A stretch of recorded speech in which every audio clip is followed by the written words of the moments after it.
제39기록 완벽한 타인들, 가짜 가족 서비스가 삼켜버린 어느 집의 기록. 기묘한 기록 보관소, 그 40번째이자 마지막 넘버링 기록입니다. 우리는 흔히 집을 가장 안전한 안식처라고 믿습니다. 현관문을 잠그고 가족들과 둘러앉아 저녁을 먹는 시간, 그 평범한 일상이 사실은 거대한 연극일지도 모른다는 의심을 해본 적이 있습니까? 만약 당신이 사랑하는 부모님, 배우자, 혹은 아이가 어느 날 갑자기 대체된 존재라면, 그리고 당신만이 그 사실을 알지 못한 채 그들과 한솥밥을 먹고 있다면 어떨까요? 오늘 기록 보관소가 서고 깊숙한 곳에서 꺼낸 마지막 기록은 현대인의 외로움이 빚어낸 가장 추악하고도 슬픈 괴물, 가짜 가족 대행 서비스의 뒤편에 숨겨진 잔혹한 실화입니다. 2025년 가을, 경기도의 한 신도시 아파트에서 일가족 4명이 사망한 채 발견되었습니다. 표면적으로는 흔한 동반 자살 사건처럼 보였으나 현장에 출동한 수사관들은 곧 기괴한 위질감을 느꼈습니다. 집안 어디에도 가족의 과거를 증명할 사진이나 앨범이 없었으며 거실 한복판에는 "우리는 오늘부로 계약을 종료합니다" 라는 문구가 적힌 종이 한 장만이 놓여 있었습니다. 더욱 충격적인 것은 부검 결과였습니다. 사망한 4명 중 혈연관계가 있는 사람은 단 한 명도 없었습니다. 그들은 타인이었으며 누군가에 의해 완벽하게 설계된 가족이라는 연극을 수행하던 배우들이었습니다. 오늘 우리는 이 비극의 시작점이었던 한 청년의 일기를 통해 우리 사회의 붕괴된 단면을 들여다보려 합니다. 사건의 중심에는 성민이라는 이름의 20대 청년이 있었습니다. 그는 극심한 은둔형 외톨이로 부모님을 일찍 여의고 세상과 단절된 채 살아왔습니다. 그의 유품 중에서 발견된 태블릿 PC에는 패밀리링크라는 정체불명의 어플리케이션 기록이 가득했습니다. 이 어플은 단순한 가사 도우미 예약 서비스가 아니었습니다. 일정 금액을 지불하면 원하는 외모, 성격, 목소리를 가진 가족을 배정해주고 그들이 사용자의 집에서 실제 가족처럼 거주하며 정서적 지지를 제공하는 초고액 프리미엄 서비스였습니다. 성민은 유산으로 받은 아파트를 담보로 이 서비스를 신청했습니다. 그는 2025년 3월 10일에 일기에 이렇게 적었습니다. "오늘 처음으로 엄마가 지어준 밥을 먹었다. 된장찌개에 김이 모락모락 피어오르는 식탁에 앉아 누군가 나를 위해 수저를 놓아주는 소리를 들었다. 그녀의 목소리는 내가 희미하게 기억하는 진짜 엄마의 그것보다 훨씬 따뜻하고 부드러웠다. 아빠는 퇴근길에 내가 좋아하는 딸기를 사오셨다. 현관문이 열리며 '아들, 나왔다'라고 말하는 그 소리가 내 빈 가슴을 가득 채웠다. 나는 이제 더 이상 혼자가 아니다. 이 연극이 영원할 수만 있다면 나는 내 모든 것을 바칠 준비가 되어 있다." 성민에게 이들은 가짜가 아니라 그가 평생을 기다려온 유일한 현실이었습니다. 하지만 이 가짜 행복은 서비스의 약관 뒤에 숨겨진 톡소 조항들로 인해 서서히 무너지기 시작했습니다. 기록 보관소가 입수한 해당 업체의 비밀 약관 제14조에 따르면 사용자는 배정된 가족 구성원의 사적인 영역을 침범할 수 없으며 만약 연극의 설정이 무너지는 행동을 할 경우 즉시 서비스가 중단됨과 동시에 거액의 위약금이 청구된다고 명시되어 있었습니다. 성민은 점차 이 연극에 집착하기 시작했습니다. 그는 엄마라고 부르는 여성이 밤마다 화장실에서 누군가와 은밀하게 통화하며 자신의 예금을 가로챌 계획을 세우는 것을 우려하면서도 그 연극이 끝날까 봐 두려워 아무 말도 하지 못했습니다. 가짜 가족들은 성민의 집에서 왕처럼 군림하며 그를 정서적으로 지배하기 시작했습니다. 4월 중순의 일기에는 이런 기록이 남아 있습니다. "아빠가 거실에서 텔레비전을 보며 나에게 심부름을 시켰다. 평범한 가족이라면 당연한 일이겠지만 그의 눈빛은 고용된 배우의 그것이 아니었다. 그는 마치 이 집의 실제 주인인 것처럼 행동했고 내가 조금이라도 거슬리는 행동을 하면 계약 파기라는 단어를 입에 올리며 나를 협박했다. 나는 내 돈을 주고 산 가족들에게 도리어 눈치를 보며 살아가고 있다. 엄마는 이제 주방에서 콧노래를 부르지 않는다. 대신 그녀는 내 통장 비밀번호를 묻기 시작했다." 사건 발생 한 달 전부터 성민의 기록은 공포로 물들었습니다. 8월 21일 그는 떨리는 필체로 이렇게 휘갈겼습니다. "아빠가 나를 보는 눈빛이 완전히 달라졌다. 그는 가끔 거실 구석에서 숫돌에 칼을 갈며 내가 잠들기를 기다리는 것 같다. 그 쇳소리가 밤새도록 내 방문 너머에서 들려온다. 동생이라고 믿었던 아이는 내 방 문틈으로 나를 감시한다. 어제는 엄마가 찌개에 알 수 없는 하얀 가루를 타는 것을 보았다. 나는 그들에게 사랑하는 아들이 아니라 계약이 종료되기 전까지 최대한 빨아먹어야 할 사냥감일 뿐이었다. 내가 이 집의 주인인데 나는 지금 침대 밑에 숨어 숨을 죽이고 있다." 성민은 서비스를 중단하고 싶었지만 이미 집의 명의는 업체 측의 교묘한 서류 조작으로 인해 넘어가 있었고 그는 자신의 집에서 이방인이 되어버렸습니다. 가짜 가족들은 이제 연기를 그만두고 본색을 드러냈습니다.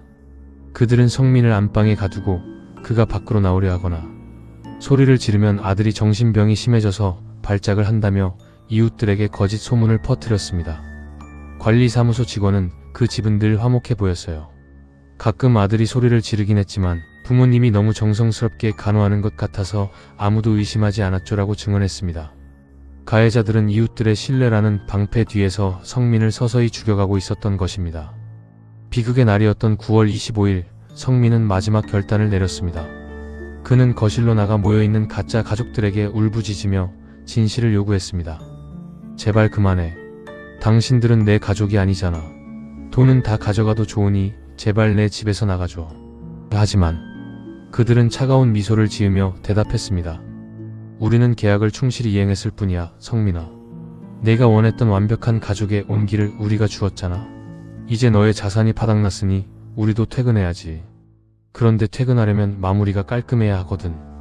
그들이 말하는 퇴근은 성민의 존재 자체를 이 세상에서 지우는 것이었습니다. 현장에서 발견된 검은색 액체는 성민이 마지막 사투를 벌이다 흘린 잉크였으며 벽에 남겨진 손자국들은 그가 현실로 돌아오기 위해 필사적으로 긁어댄 절규의 흔적이었습니다. 결국 성민은 죽음을 맞이했고 가짜 가족들 역시 계약 미행에 따른 업체의 보복으로 인해 현장에서 독살당했습니다. 업체는 증거를 인멸하기 위해 배우들까지 희생양으로 삼은 것입니다. 수사팀이 거실 식탁 위에서 발견한 가짜 가족 매뉴얼에는 소름 끼치는 지침들이 가득했습니다. 사용자가 의심을 품을 경우 약물을 투여하여인지, 능력을 저하시킬 것, 외부와의 접촉을 철저히 차단할 것, 마지막 순간에는 자살로 위장할 수 있는 환경을 조성할 것 등 인간의 목숨을 상품의 폐기 처분 정도로 여기는 내용들이었습니다. 이 사건을 추적하던 은퇴 경찰관 최 씨는 기록 보관소와의 비공개 인터뷰에서 더욱 충격적인 증언을 남겼습니다. 이런 가짜 가족 거주지가 이 신도시에만 수십 곳이 더 있다는 제보가 있습니다. 그들은 낮에는 다정한 이웃으로 시장을 보고 저녁에는 한 식탁에 앉아 식사를 합니다. 하지만 그들 중 누구도 진짜 이름을 사용하지 않습니다. 당신 옆집에서 들려오는 행복한 아이들의 웃음소리가 사실은 철저히 계산된 대본에 의한 연극일 수 있다는 말입니다. 그들은 타깃의 재산이 바닥나면 연기처럼 사라집니다. 그리고 그 집에는 아무도 없었던 것처럼 흔적만이 남죠. 실제로 성민의 사건 이후 인근 아파트 단지에서는 가족관계 증명서가 위조된 채 집단 거주하던 이들이 야반도주하는 사례가 속출했습니다. 심리학적으로 볼 때 이 서비스가 성행하는 이유는 현대인의 확증, 편향과 극한의 고독을 교묘하게 이용했기 때문입니다. 성민은 그들이 가짜라는 것을 머리로는 알고 있었지만 그들이 주는 인위적인 온기가 현실의 차가운 고독보다 낫다고 믿었습니다. 가짜 엄마가 차려주는 밥상에서 그는 독이 든 줄 알면서도 수저를 들었습니다. 그것이 그가 평생을 기다려온 누군가 나를 위해 정성을 다해 준비한 엄마의 밥상이었기 때문입니다. 가해자들은 성민의 이러한 정서적 결핍을 무기로 삼아 그의 영혼을 서서히 갉아먹었습니다. 이것은 단순한 금전적 사기 범죄를 넘어 인간의 존엄성과 가장 신성해야 할 가족의 가치를 자본의 논리로 해체해버린 현대 문명의 참극입니다. 기록 보관소가 입수한 또 다른 증거물은 해당 업체가 VIP 고객들에게 발송한 카탈로그였습니다. 그 안에는 효도 대행 서비스, 명절 모임 패키지, 심지어 배우자의 사후, 고독을 달래줄 대체 배우자 서비스까지 존재했습니다. 이들은 인간관계에서 발생하는 모든 갈등과 고통을 돈으로 해결해준다는 명목하에 우리 사회의 마지막 보루를 파괴하고 있었습니다. 카탈로그 마지막 페이지에는 이런 문구가 적혀 있었습니다. 현실은 고통스럽고 불완전하지만 연극은 아름답고 완벽합니다. 당신의 비루한 인생을 가장 화려한 각본으로 채워드립니다. 우리가 당신의 진짜 가족이 되어드리겠습니다.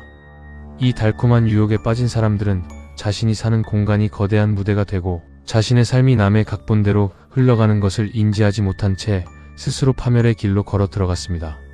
사건 현장에서 수거된 성민의 일기 마지막 장 9월 24일의 기록은 이렇게 끝납니다. 내일은 내가 가장 사랑하는 크리스마스가 아님에도 엄마는 크리스마스 케이크를 사온다고 했다. 비록 그 케이크의 크림 속에 나를 영원히 잠들게 할 수면제가 들어있을지라도 나는 촛불을 끄며 소원을 빌 것이다. 제발 이 연극이 끝나지 않게 해달라고. 내일 아침에 눈을 떴을 때도 여전히 저 거실에서 아빠의 신문 넘기는 소리가 들리게 해달라고. 나를 다시 그 추운 방 안에 혼자로 돌려보내지 말라고. 성민은 죽음보다 혼자가 되는 것을 더 두려워했습니다. 그의 이 비극적인 소원은 결국 죽음을 통해서야 이루어졌습니다. 수사팀이 발견했을 때 그는 차가운 바닥 위에서 가짜 엄마의 손을 꼭 잡은 채 평온한 표정으로 눈을 감고 있었습니다. 그리고 그 엄마의 표정에는 자식에 대한 슬픔이 아닌 긴 업무를 마친 뒤에 공허한 피로감만이 남아 있었습니다. 제40 기록은 우리에게 묻습니다. 당신 곁에 있는 사람은 진짜입니까? 혹시 당신도 모르는 사이에 당신의 인생이 누군가의 정교한 서비스로 대체되고 있는 것은 아닙니까? 우리가 기술의 발전과 자본의 풍요 속에서 잃어버린 것은 단순히 진실이 아니라 타인과 마주할 때 느끼는 서투르고 아픈 진심일지도 모릅니다. 성민의 아파트 401호는 지금도 비어 있습니다. 하지만 가끔 밤늦은 시간이 되면 그곳에서 아이들의 웃음소리와 도마질 소리가 들려온다고 합니다. 새로운 연극을 준비하는 무대 뒤의 소음인지 아니면 죽어서도 연극을 멈추지 못한 영혼들의 메아리인지 알 수 없습니다. 기묘한 기록 보관소 40번째 기록을 여기서 마칩니다. 하지만 보관소의 서고는 결코 닫히지 않습니다. 토요일부터는 넘버링을 떼어내고 더욱 날카롭고 깊이 있는 단일 기록의 형태로 여러분을 찾아뵙겠습니다. 우리가 발을 딛고 선 이 땅의 모든 구석, 그늘진 곳에 숨겨진 진실을 기록하는 일은 멈추지 않을 것입니다. 그동안 기록 보관소를 아껴주신 모든 시청자 여러분께 깊은 감사를 드립니다. 마지막으로 당부드립니다. 오늘 밤 현관문을 잠그기 전 거실에 앉아있는 가족의 눈을 가만히 들여다보십시오. 만약 그 눈동자 너머에서 찰나의 이질감이나 연극이 끝난 뒤에 공허함을 발견하신다면 절대 아는 척하지 마십시오. 당신의 계약은 아직 끝나지 않았을지도 모르니까요. 당신의 밤이 부디 진실하기를 바랍니다. 만약 당신의 가족이 평소보다 지나치게 친절하다면, 그리고 당신이 한 번도 말한 적 없는 비밀을 그들이 알고 있다면 그것은 당신을 위한 맞춤형 서비스가 시작되었다는 신호일 수 있습니다. 기록 보관소의 불은 꺼지지만 기록은 당신의 그림자 속에서 계속될 것입니다. 안녕히 주무십시오.